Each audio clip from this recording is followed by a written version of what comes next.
Assalamualaikum warahmatullahi wabarakatuh. Halo teman-teman semua, selamat datang kembali ya di channel Biko Story.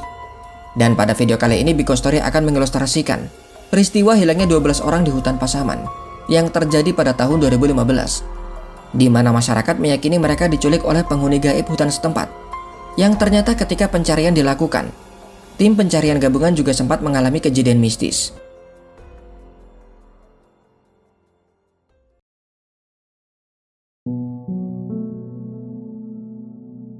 Sudah semalaman keluarga menanti bujang yang harusnya kembali sebelum petang. Hingga tengah malam masih belum juga terlihat. Semua keluarga sudah sangat cemas memikirkan hal yang tidak-tidak.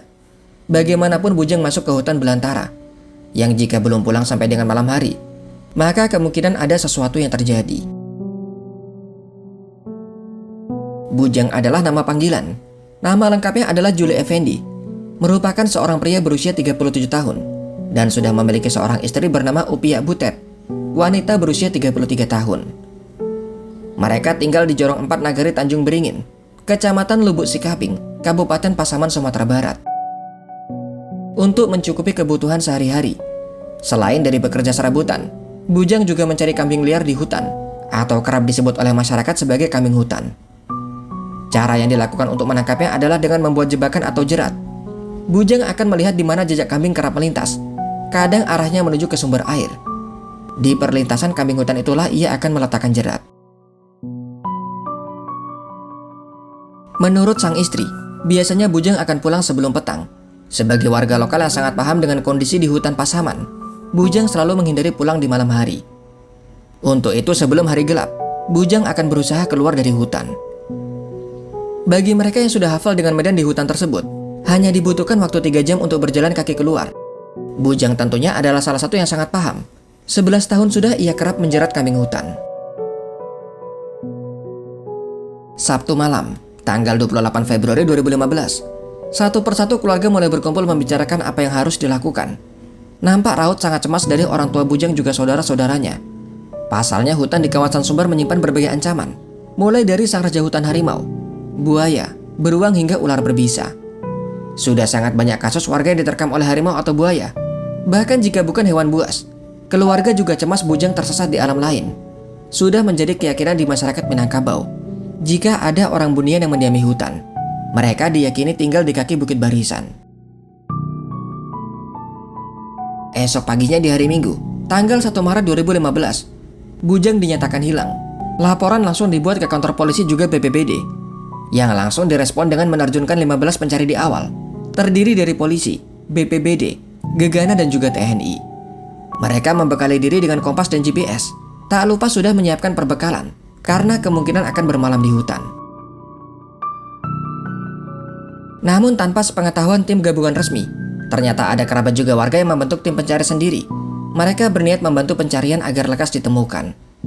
Yang celakanya mereka masuk dengan alat seadanya, tanpa kompas atau GPS, tanpa membawa alat komunikasi, bahkan tanpa menyiapkan logistik. Inilah yang pada akhirnya menambah pencarian semakin rumit.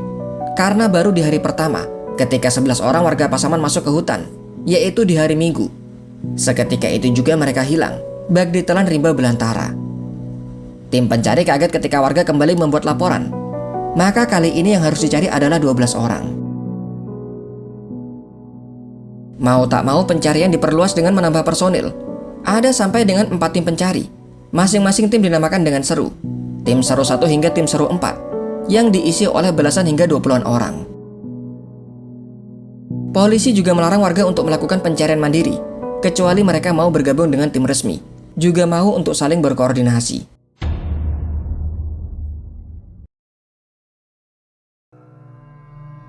Salah satu tim pencari bernama Pohan mengatakan, pencarian selama 3 hari di awal sangatlah berat. Mereka harus bermalam dengan kondisi diguyur hujan deras. Belum lagi kabut kerap datang menghalangi pandangan. Dalam beberapa kesempatan jarak pandang sangat terbatas, hanya sejauh 2 meter ke depan. Dengan medan di beberapa tempat yang sangat terjal, mereka tak bisa leluasa untuk mencari. Rupanya kendala bukan hanya datang dari cuaca, namun ada pula fenomena mistis yang dialami oleh tim pencari. Kisah ini diceritakan dalam media sosial X dengan akun bernama @ceritasetan. Menurut akun tersebut, Kisah ini diceritakan oleh seorang anggota BRIMOB yang tidak ingin disebutkan namanya.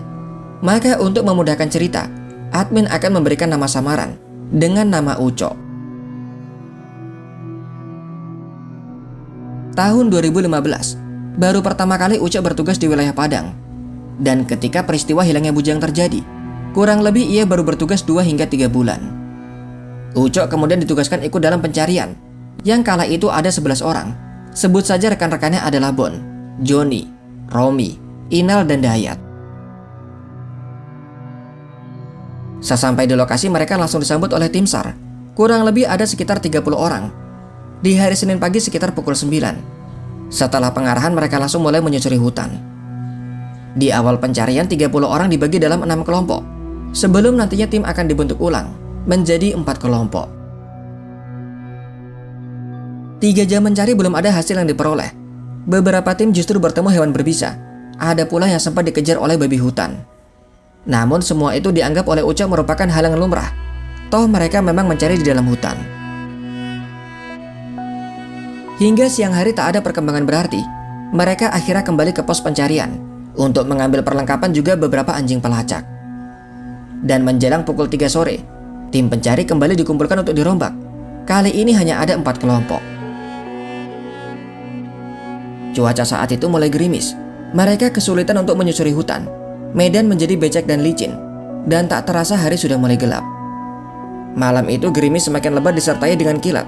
Hawa dingin menusuk tulang, yang pada akhirnya memaksa mereka untuk berhenti mencari. Mereka pun mulai mendirikan 2 tenda besar. Masing-masing tenda bisa diisi sekitar 10 orang.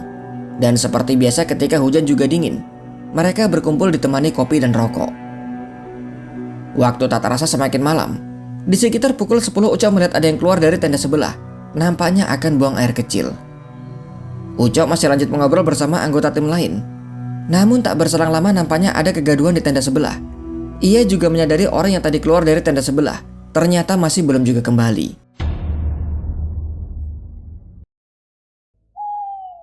Keributan semakin menjadi karena 4 anjing tiba-tiba melolong berisik. Semua akhirnya keluar dari tenda. Keadaan di luar nampaknya semakin mencekam. Beberapa orang mulai memanggil-manggil nama Sultan, yang ternyata memang belum kembali ke tenda. Anjing kemudian menggonggong ke arah pepohonan di kejauhan. Ketika pandangan mengarah ke pohon-pohon tersebut, ternyata Sultan terlihat di sana. Namun yang aneh, ketika salah satu dari mereka mendekat, Sultan justru menjauh masuk ke dalam hutan. Akhirnya Bon, Joni, dan Romi mengejarnya. Yang tak lama berselang mereka sudah kembali bersama Sultan. "Kamu dari mana?" Sultan hanya mengangguk dengan wajah yang sangat pucat. Mereka akhirnya membiarkan Sultan masuk ke dalam tenda untuk beristirahat. Sementara itu sebenarnya banyak pertanyaan yang timbul dalam benak. Apa yang sebenarnya terjadi pada Sultan? Namun di tengah kebisuan, tiba-tiba Sultan muncul dari pepohonan. "Masih ada kopinya, bro," saut Sultan kepada mereka. Semua orang masih syok dan hanya diam, karena tadi juga ada Sultan yang masuk ke dalam tenda. "Kalian kenapa sih?" tanya Sultan lagi kepada mereka. Yang karena itu pula mereka memastikan Sultan kali ini bisa dipastikan adalah yang asli, yang bisa dilihat dari sikapnya. Namun kengerian rupanya masih belum berhenti. Sultan yang masih di kejauhan di antara pepohonan rupanya tidaklah sendiri. Ucok melihat di belakangnya ada sosok hitam dan besar yang hanya diam di antara gelapnya hutan. Namun perlahan sosok hitam itu kemudian menjauh. Nampaknya penampakan makhluk itu hanya dilihat oleh Ucok. Kali ini giliran Sultan yang bingung dengan apa yang terjadi. Akhirnya mereka menjelaskan apa yang mereka lihat. Tentu membuat Sultan sangat terkejut. Dan kini yang menjadi pertanyaan, apakah Sultan palsu masih ada di dalam tenda? Tak ada yang berani untuk mengecek. Yang pada akhirnya Ucoklah yang masuk ke dalam tenda. Sosok itu ternyata masih ada, namun bukan menyerupai Sultan. Ia kini berwujud perempuan yang duduk dalam posisi membelakangi. Sosok yang kemudian memberikan peringatan agar menjaga sikap mereka di dalam hutan tersebut. Ia kemudian menghilang diikuti dengan suara lolongan anjing.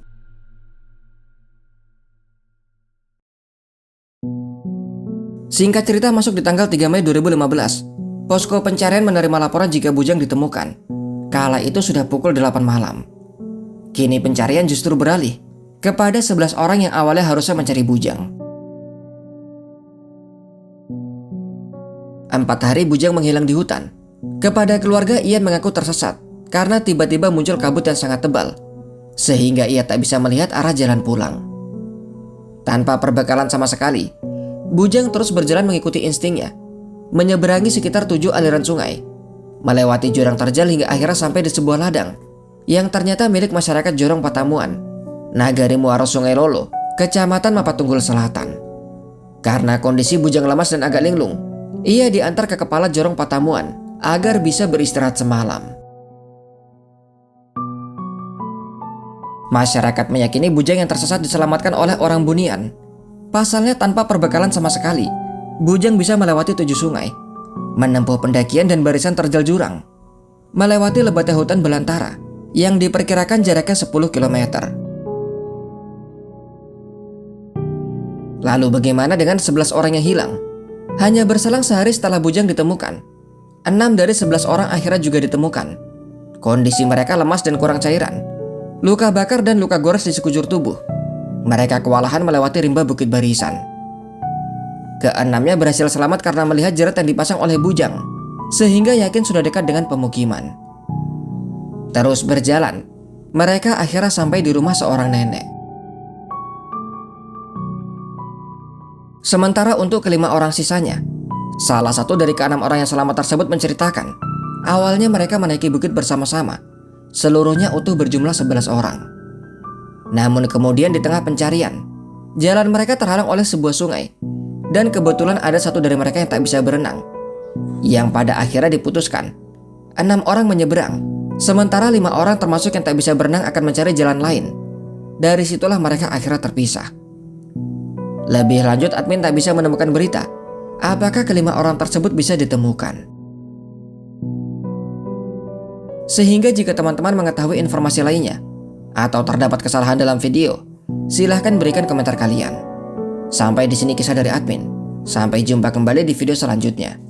Wassalamualaikum warahmatullahi wabarakatuh.